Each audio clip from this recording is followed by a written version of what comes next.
Ok, chicos, vamos a comenzar la clase. Voy a silenciar todos los micrófonos. Eh, si alguien tiene, ya sabemos, si alguien tiene alguna duda, alguna inquietud, pregunta, no importa si interrumpe. Ok, hoy día vamos a hablar de las afasias. ¿Sí? Eh,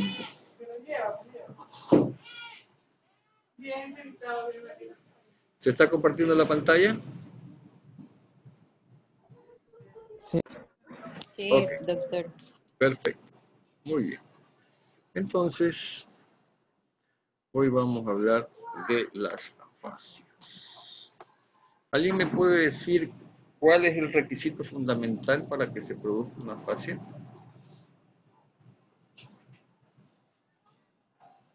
Que, bueno, la afasia es conocida como la pérdida del lenguaje ya adquirido. Por lo general, eso a veces se da por una enfermedad neurodegenerativa o también se puede dar por un accidente a nivel cerebrovascular o traumatismo craneoencefálico. Todo aquello que Sí, compromete una área importante, que sea ya, una pero lesión en un área ¿cuál importante del lenguaje. es? Lo vimos la semana en la clase anterior. ¿Cuál es el Una, requisito le- fundamental? una lesión en el área de Broca, en el área motora del lenguaje, del hemisferio dominante. Perfecto, perfecto. O sea, afasias se dan solo por lesiones del hemisferio dominante. Y en la clase anterior yo les decía que había problemas con la surdez, ¿sí? Y que muchas veces las personas ocultan su surdez. Entonces, tenemos que averiguar bien si ese paciente es diestro o es zurdo. Perfecto. Bien. Entonces, nos preguntamos, ¿qué es la afasia? La afasia es la pérdida de capacidad de producir,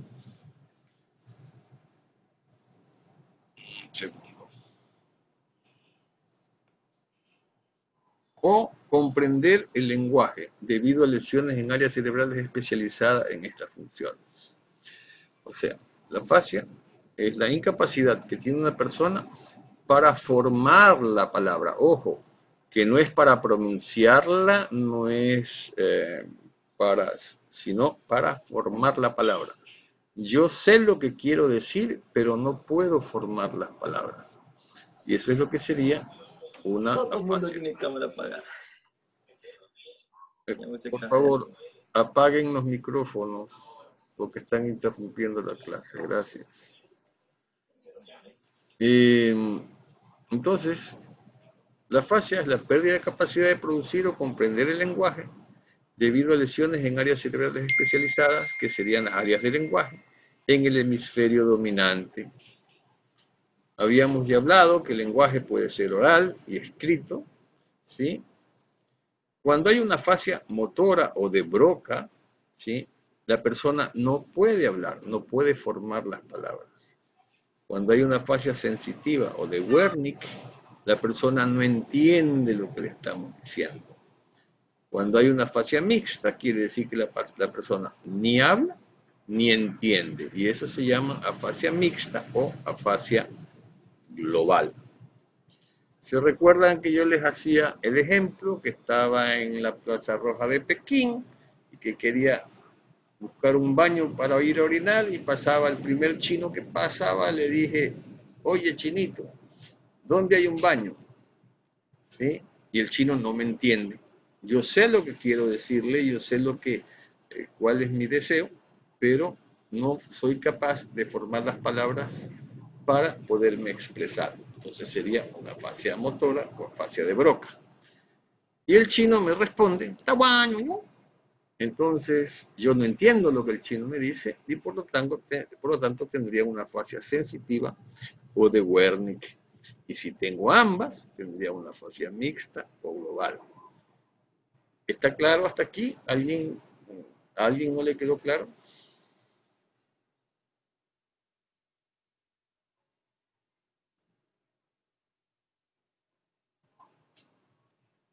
Sí Bueno, está claro, doctor, sí está ok, claro. perfecto. Tendremos también Como dijimos que el lenguaje no es solamente el oral, sino también escrito, tendremos afasia de lectura y afasia de escritura. O sea, una persona,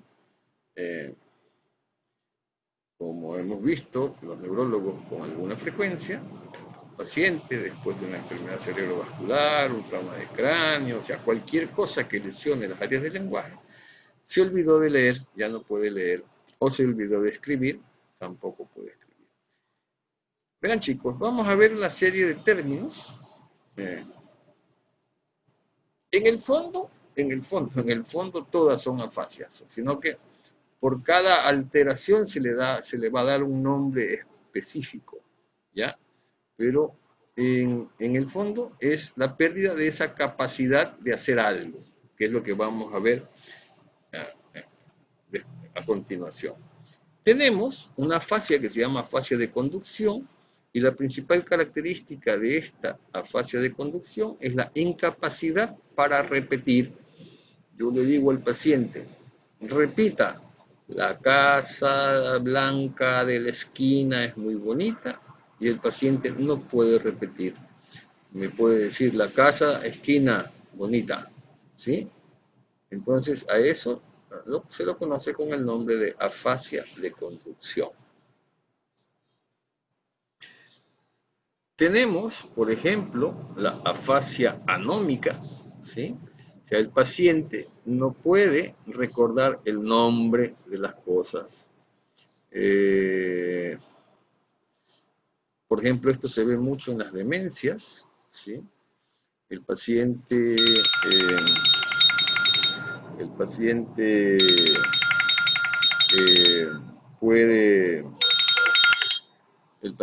puede, por ejemplo, tener un paraguas en la mano, y yo le digo, ¿y eso qué es? Y no sabe cómo se llama el paraguas.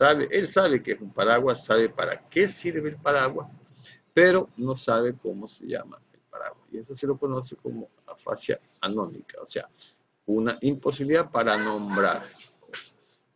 Después tenemos las afasias motoras transcorticales y las afasias sensoriales transcorticales, ¿sí?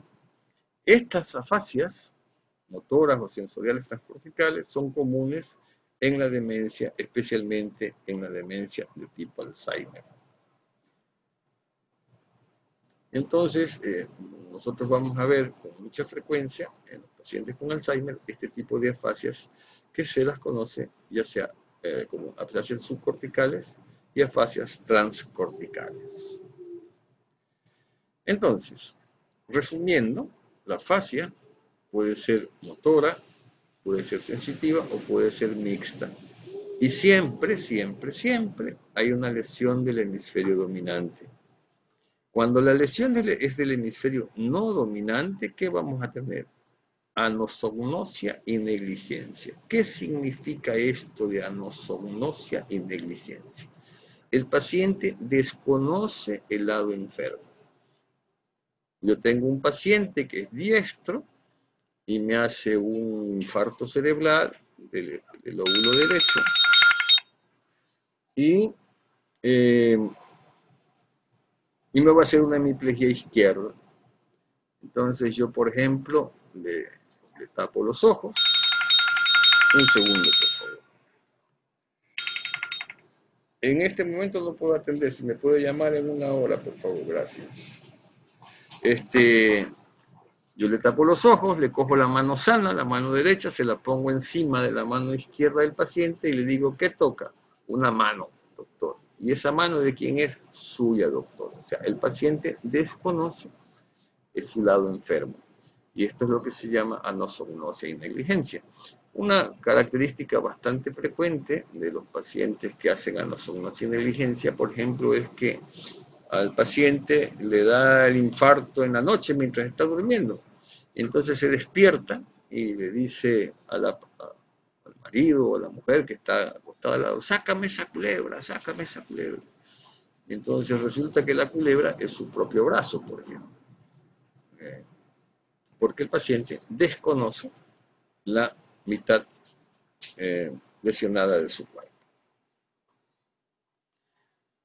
Bien. Entre las afasias subcorticales tenemos, o sea, afasias ya no por lesión de las áreas del lenguaje, o sea, porque las áreas del lenguaje son áreas corticales, están en la corteza cerebral si recordamos la anatomía que estudiamos en la clase anterior. Cuando decimos afasias subcorticales, estamos hablando de afasias que están por debajo de la corteza. Y entonces tenemos las afasias estriatales, por ejemplo, ¿sí? Cuya clínica, o las características clínicas, es un lenguaje espontáneo, fluente, aunque con frecuentes pausas y dudas. El paciente comienza a hablar, pero como que no está muy seguro de lo que está diciendo y entonces tiene un lenguaje muy lleno de pausas, de paradas, ¿sí? La comprensión es buena, o sea, no hay afasia sensitiva, así como la repetición, o sea, tampoco hay afasia, como veíamos acá, tampoco hay afasia de conducción, o sea, el paciente tiene una buena capacidad de repetición, ¿sí? La fluidez del lenguaje es baja, o sea, el paciente no puede usar muchas palabras y, por ejemplo, una de las características de los pacientes con afasia es que dice, pásame la cosa. Y uno dice, ¿y qué cosa? La cosa. ¿Pero qué cosa? La cosa que sirve para comer, por ejemplo. O sea, él quiere que le pasen una cuchara. Tiene una anomia porque se olvidó del nombre de la cuchara, pero también tiene una fluidez de lenguaje que es muy escasa, ¿sí? No necesariamente este lenguaje es agramatical, o sea, no necesariamente el paciente comete errores gramaticales en el lenguaje, o sea, tiene un lenguaje bastante comprensible, ¿sí? El único problema es que, como dijimos hace un rato, tiene pausas, tiene dudas, tiene dificultad para recordar el nombre de las cosas. Las alteraciones principales están a nivel de la articulación y la prosodia del lenguaje, ¿sí? Que recuerda la fascia de Broca, como lo dijimos hace un rato, la fascia de motora, y a la afemia en recuperación. La comprensión está alterada a nivel de la sintaxis del lenguaje, o en órdenes de etapas múltiples suele haber anomia y pueden haber parafasias. ¿Cuáles serían las parafasias? O sea, tratar de compensar el nombre con esa cosa, eso de allá, lo que usa el mecánico, lo que usa el carpintero, o sea, como no tiene el nombre del objeto, entonces busca hacerse entender con otros términos, ¿sí? Y a eso es lo que llamamos las parafasias. La fascia por lesión del tálamo, ¿sí? Que generalmente son secundarias a hemorragias del tálamo, ¿sí? El paciente en un inicio va a tener mutismo. El mutismo es el paciente está con una afasia mixta, o sea, el paciente está totalmente... El mutismo se lo llama también el síndrome del hombre candado, o sea, una persona que está con la mirada perdida, que no escucha órdenes o que no entiende las órdenes y que tampoco es capaz de producir ningún tipo de palabra. A medida que el paciente clínicamente va mejorando y va apareciendo poco a poco un lenguaje que es fluente y parafásico, y eso nos hace recordar a esta afasia del cuerpo estriado, ¿sí? Hay una anomia intensa, que es lo que les decía hace un rato, el paciente se olvida del nombre de las cosas, ¿sí? Pero tiene conservada la comprensión Si yo le digo, pásame la cuchara, él coge una cuchara y me la pasa, ¿sí? Pero si yo le digo, ¿cómo se llama esto? Probablemente me va a decir, ah, eso es lo que sirve para comer. Y también va a tener conservada la repetición.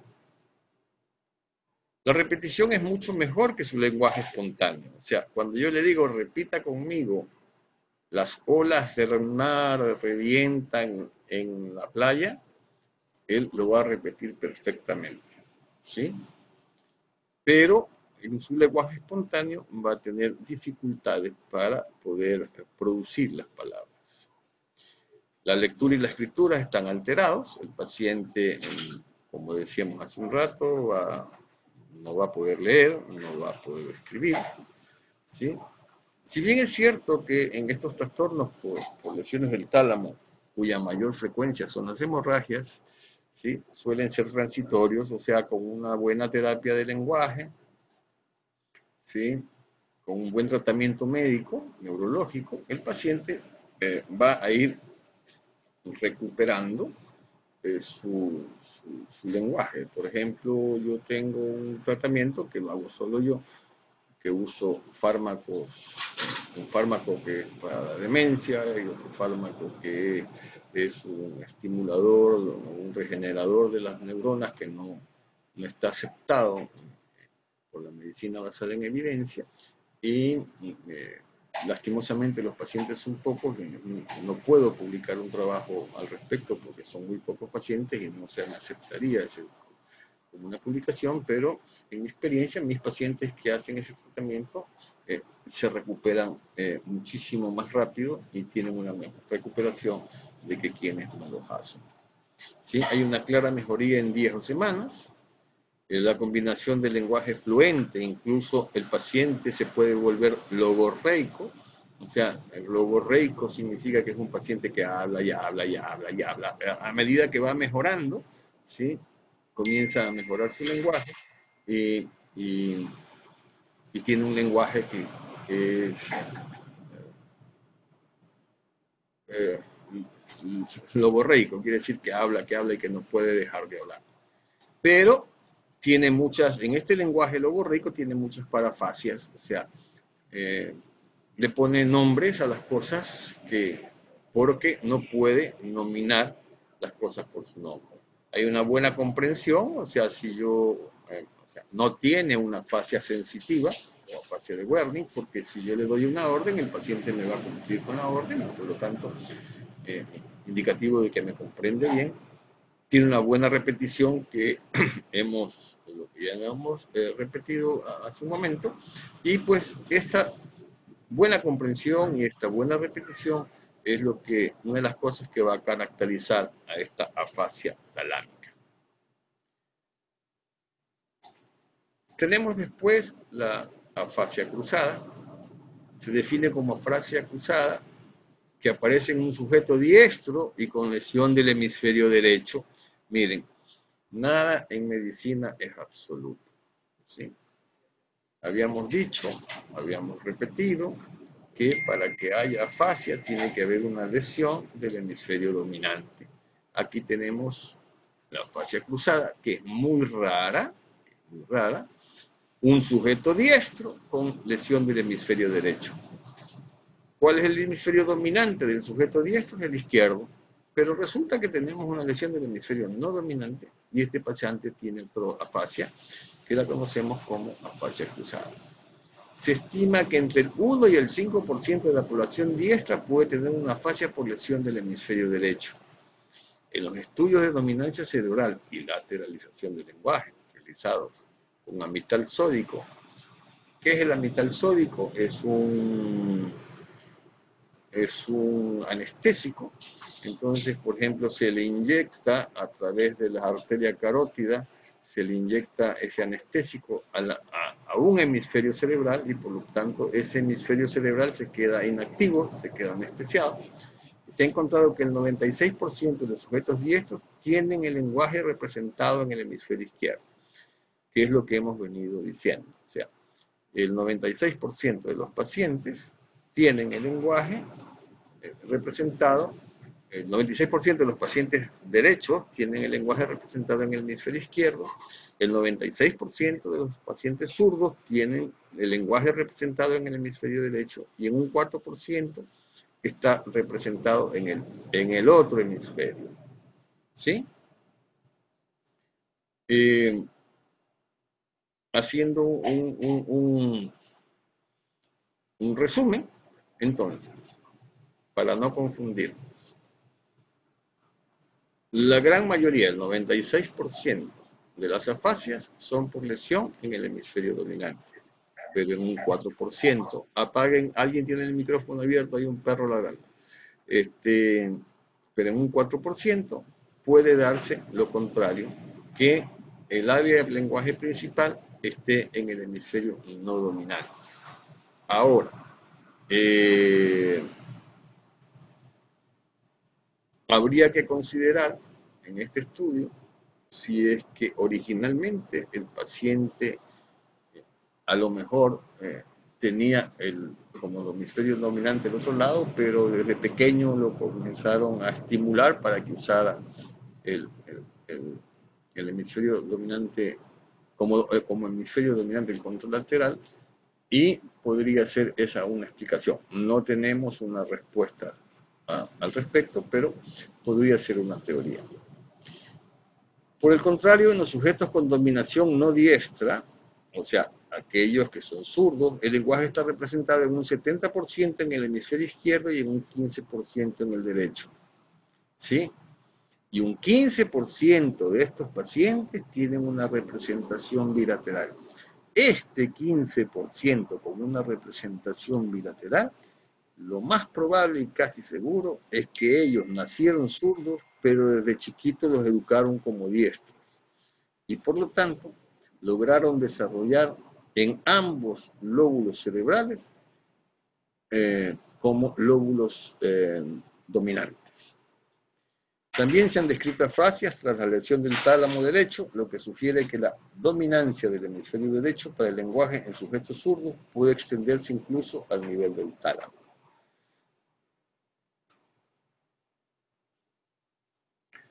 Bien, ¿alguna pregunta sobre afasia?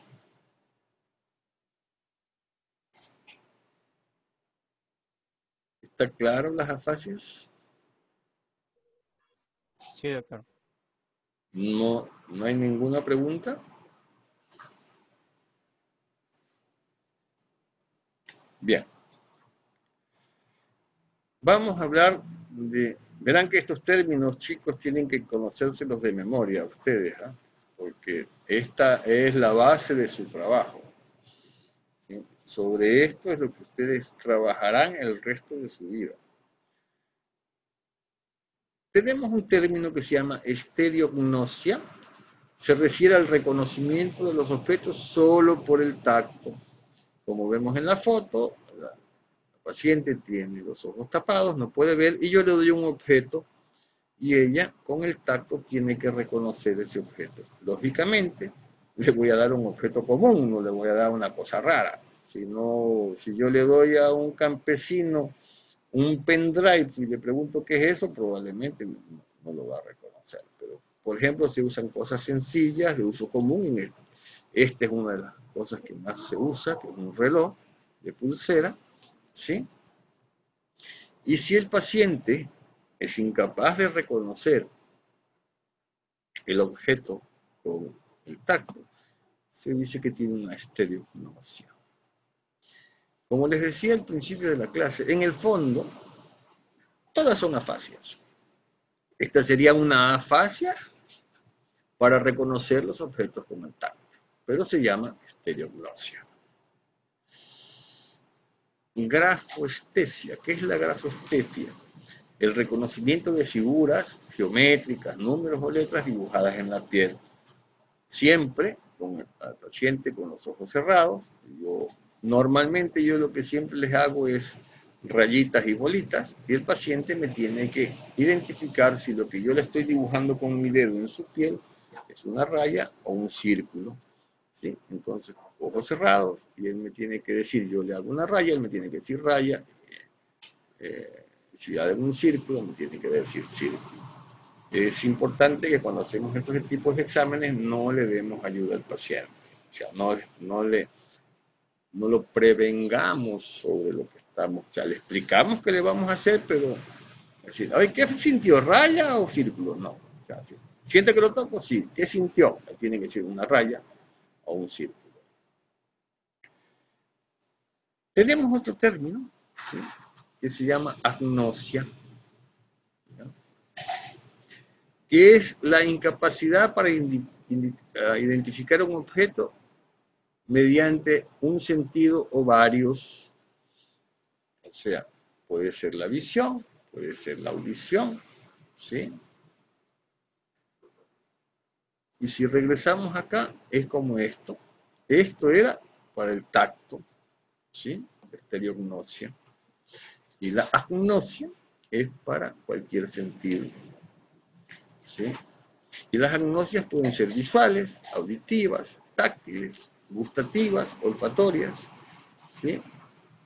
Entonces, si decimos que el paciente tiene una agnosia táctil, tiene una estereognosia, definitivamente.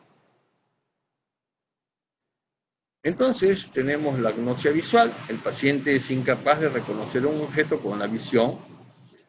La prosopagnosia, ¿sí?, el paciente es incapaz de reconocer su imagen, ¿sí?, en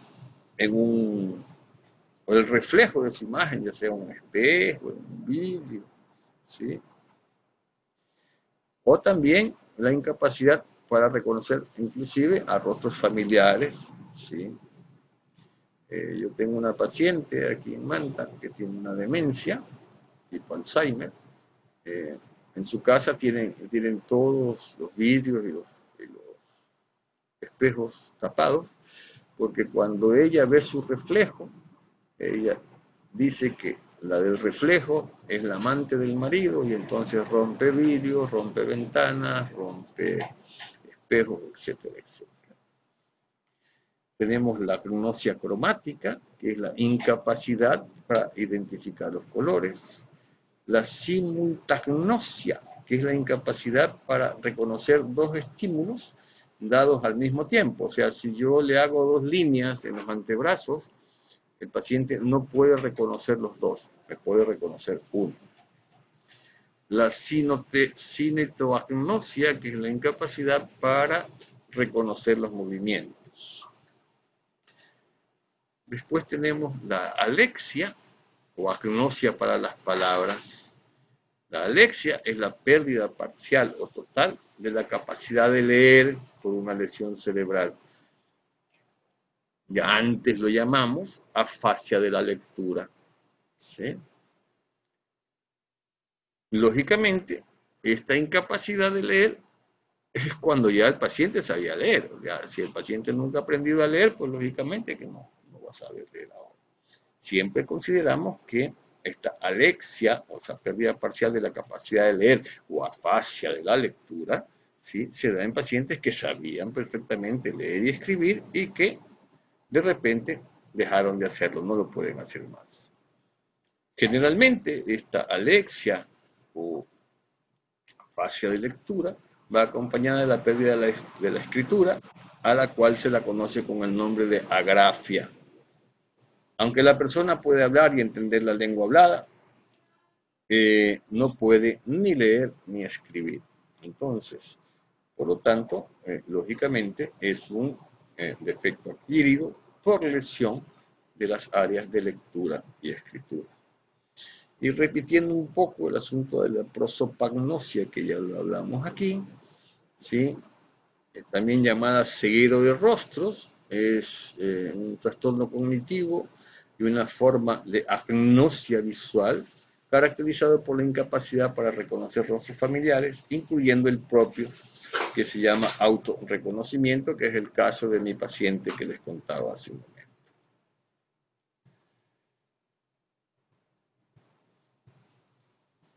Tenemos la agnosia visual aperceptiva, que es una incapacidad para acceder a la estructuración perceptiva de las sensaciones visuales. Los pacientes que son conscientes de sus dificultades son incapaces de dibujar un objeto, de emparejar objetos iguales y en general analizan la imagen atendiendo a detalles sueltos, siendo incapaces de organizarlos en un todo. Existen problemas a nivel perceptivo. Si falla la percepción, no es posible la cognición. Recuerden siempre que esta palabra cognición significa conocimiento, ¿sí? Cuando se les pide una descripción del objeto, describen partes menores y las descripciones son de tipo morfológico.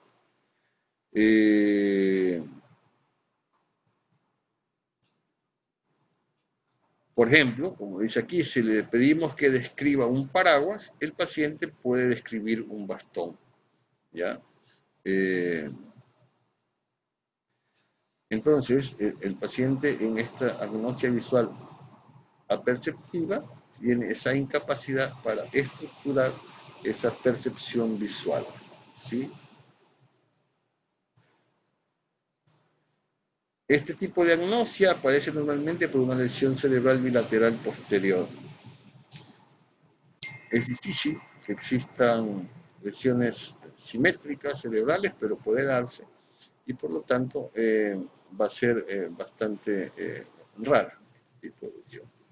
La agnosia visual asociativa se caracteriza por una integridad de la percepción. Los sujetos no se quejan de la visión, o sea, no tienen anosognosia, no reconocen los objetos, pero son capaces de distribuirlos y dibujarlos copiando. A ver, yo le digo a un paciente, ¿qué es eso que está ahí? Y le señalo una mesa, ¿sí? Y él no reconoce la mesa. Y yo le digo, oiga, ¿y cómo es hecha una mesa? Entonces me dice, una mesa generalmente se hace de madera o de plástico. Normalmente tiene 4 patas, tiene una tabla encima que sirve para poner cosas. O sea, él me describe la mesa, ¿sí? O si yo le pongo un dibujo de una mesa y le digo, cópieme este dibujo, él va a copiar la mesa, ¿sí? Pero no es capaz de reconocer la mesa a través de la visión. Entre otras agnosias tenemos la agnosia táctil, la estereognosia, la agnosia gustativa, pacientes que pierden la capacidad de identificar el gusto, la olfativa, pacientes que pierden la capacidad de identificar olores, agnosia espacial, pacientes que no pueden identificar distancias. O sea, si yo le digo cuántos pasos habrá de aquí a la pared, y hay 4 pasos, él me puede decir 1, 2, 50, o sea, no tiene esa capacidad para reconocer distancias. Y asimismo, la agnosia topográfica, que es una incapacidad para reconocer alteraciones en el terreno, o sea, como subidas, bajadas, etc.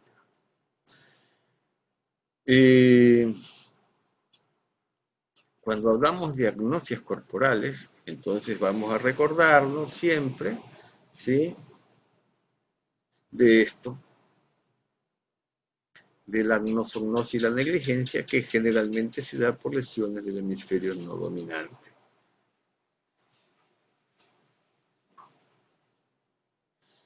Entonces tenemos la asomatognosia, que es la incapacidad para reconocer, diferenciar e integrar las diferentes partes del esquema corporal, ya de eso hemos hablado. La hemiasomatognosia, que es la incapacidad para reconocer un hemicuerpo, que también hemos hablado. De ahí tenemos la simisoplegia, somatoparafrenia, autoprognosia y analgoagnosia o asimbología del dolor. Esta analgoagnosia o asimbología del dolor es el paciente pierde la capacidad de sentir dolor. Y entonces, no sé si todavía, pero cuando yo era muchacho en los circos que venían para las fiestas de Manta, a veces presentaban gente que se clavaba agujas enormes en el cuerpo, ¿sí? Y lo presentaba como gran cosa. Es muy posible que esas personas que hacían esto tenían analgoagnosia o asimbología del dolor. No sienten dolor. Las agnosias visuales es la incapacidad de reconocer los objetos que se le presentan en la modalidad visual. No son capaces de decir que es una mesa, ya hablamos algo de la mesa, pero relatan que está viendo un tablón de madera que se sustenta en 4 patas, por ejemplo. El cerebro no sabe interpretar lo que ven los ojos del paciente. Existe la denominada simultagnosia, en la que el paciente es capaz de reconocer los objetos de forma aislada, pero es incapaz de ponerlos en relación. Por ejemplo, puede ver a una mujer extendiendo un mantel sobre una mesa, pero no identifica esa acción como poner la mesa. O sea,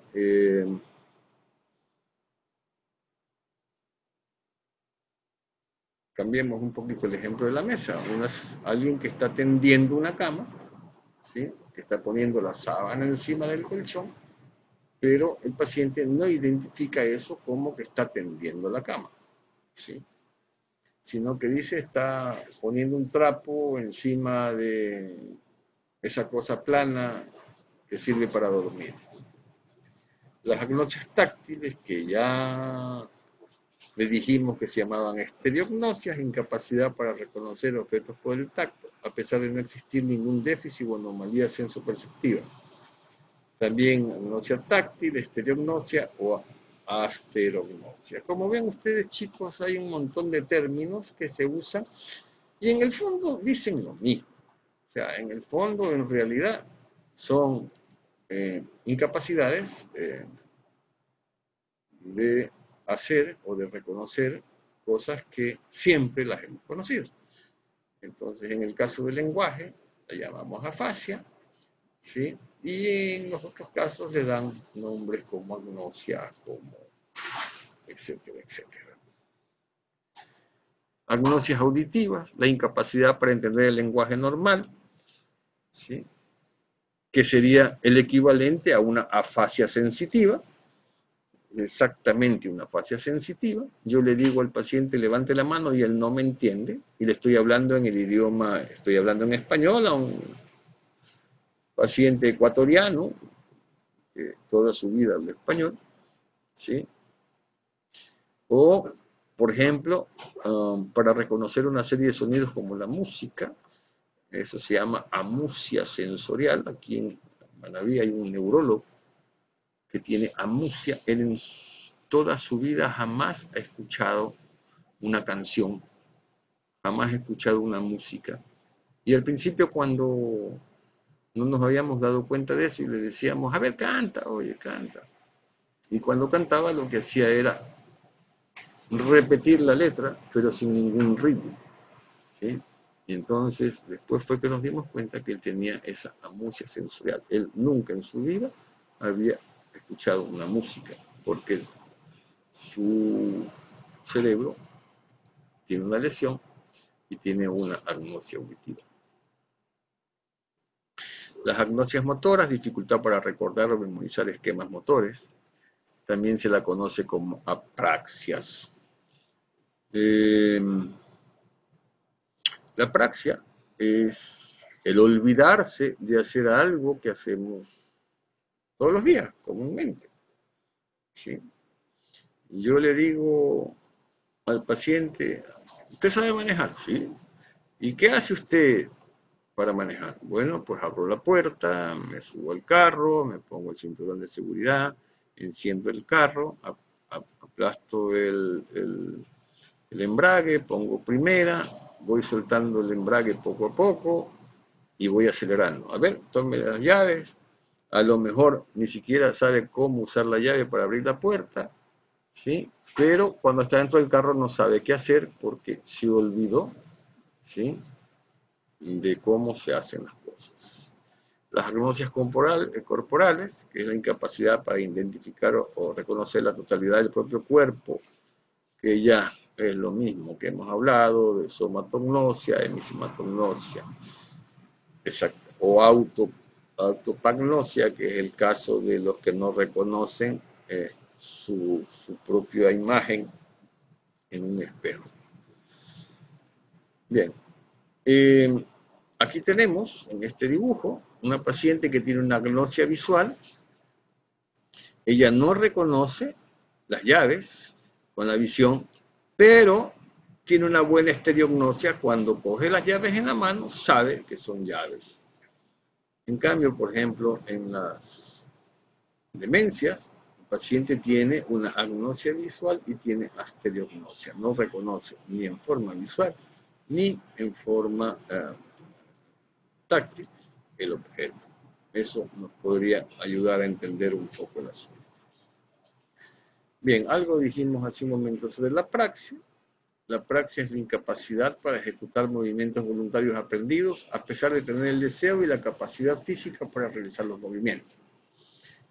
Ya lo dije, o sea, yo cojo un paciente, un taxista que pasa todo el día en su carro, ¿sí? Y hace una lesión cerebral, la más común, la enfermedad cerebrovascular, y tiene apraxia. Y le digo, a ver, lléveme en el carro, en su taxi. Y entonces el hombre no sabe qué hacer, ni con las llaves, ni encender el carro, por el ejemplo que dimos. Tenemos entonces las apraxias idiomotoras. Estos pacientes tienen un déficit en su capacidad para planificar acciones motoras completas que se buscan en la memoria semántica. Esta apraxia idiomotora es lo que decía hace un momento, de que hay que subirse al carro, meter la llave en el switch, encender el carro. O sea, él pierde esa capacidad de darle una planificación a los movimientos para conseguir un objetivo. La apraxia constructiva es la incapacidad para dibujar o construir configuraciones simples como intersección de pentágonos. Por ejemplo, en las pruebas de demencia que se le hace a los pacientes, se le pide que dibujen dos pentágonos uno encima del otro. Y el paciente con demencia, la gran mayoría, tiene esta apraxia constructiva y no tiene capacidad para hacer este dibujo. Apraxia del habla, dificultad de planificar y coordinar los movimientos necesarios para el habla. O sea, el paciente pronuncia las palabras, sabe lo que quiere decir, pero no tiene capacidad para organizarlas. Por ejemplo, él quiere decir, el carro amarillo de la esquina es viejo. Entonces dice, carro amarillo viejo, porque no puede organizar la sintaxis de la palabra. ¿Sí? Bien. ¿Alguna pregunta, chicos?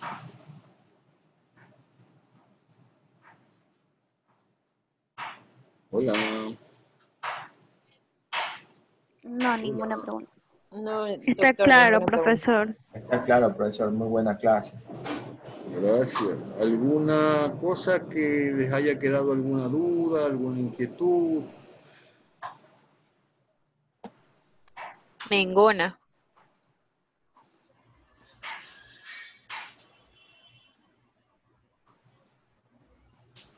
Bueno, entonces nos vemos la próxima semana.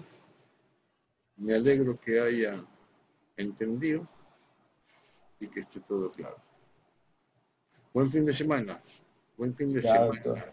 Igualmente. Diviértanse. Gracias, doctor. Muchas gracias. Igualmente. Gracias. Vayan a la discoteca. Bye. Están cerradas. Adiós. Chao, chao.